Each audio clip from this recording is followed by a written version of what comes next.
Pernah rasa harga minyak ni naik sikit je, terus rasa hidup kau ni jadi macam sempit. Macam gaji sama, tapi duit makin laju hilang. Makan mahal, barang mahal, nak isi minyak ni sakit hati ni. Lah ni automatik lah kita akan fikir, sial lah, krisis minyak ni memang hancurkan hidup. Tapi kau pernah terfikir tak apa jadi kalau minyak ni murah selama-lamanya? Macam RM1 je seliter. Actually macam ni lagi bahaya. Sebab bila benda murah sangat, manusia ni dia mudah jadi malas tau. Sifat malas tu. Anyway, kepada yang belum tahu, kami menyediakan perkhidmatan financing consultation. Boleh layari website kami untuk keterangan lanjut. Serius lah, kau bayangkan kalau minyak ni murah gila, like macam tak ada siapa kisah. Orang tak kisah dah nak drive jauh, tak kisah jam, tak kisah nak bazir minyak. Kereta semua nak besar-besar. Tu macam kat US kalau korang perasan, semua kereta besar-besar. Pick up SUV, semua sapu. Tapi bila minyak naik, lah ni semua pakat tiba-tiba jadi bijak. Maybe aku naik LRT lah hari ni. Kereta ni kuat makan minyak lah.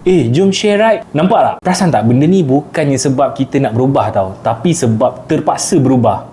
Kiranya korang beradaptasi lah dengan keadaan semasa. Dan benda ni dia bukan jadi dekat level macam individu je. Lah ni semua pakat, company pun diam. Company pun pening. Macam mana nak reduce cost ni?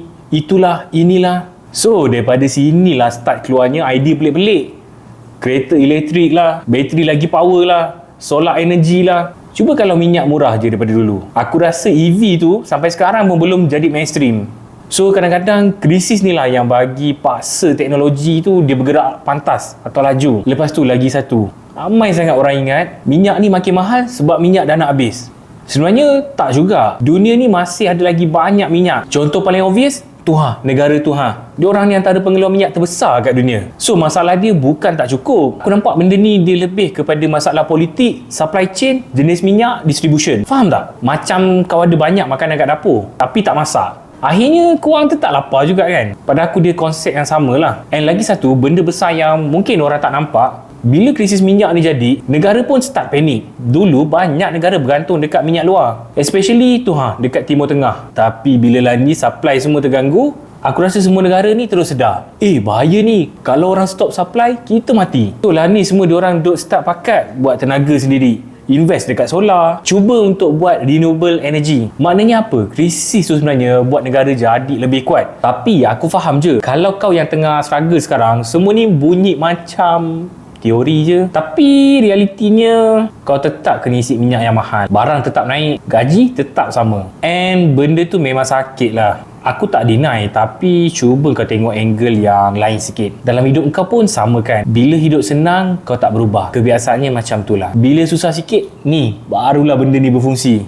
Aku kena upgrade diri aku ni. Sama je macam ekonomi. Kadang benda yang kita benci tu, sebenarnya benda tu lah yang paksa kita jadi lebih baik. So, krisis minyak ni, yes, dia sakit lah pada aku. Tapi dalam masa yang sama, dia ada juga paksa manusia jadi lebih bijak, paksa teknologi jadi lebih laju, paksa negara jadi independen. Dan benda ni semua aku nampak dia sebagai long term. Dia akan bagi impact yang besar. So next time kalau kau nampak berita minyak naik lagi, janganlah terus panik. Tanya diri kau satu benda ni, apa benda yang dunia tengah paksa kau berubah sekarang? Sebab biasanya dekat situlah peluang sebenar tu ada. Kalau kau suka konten macam ni, jangan lupa like, komen dan subscribe supaya korang tak terlepas info semasa.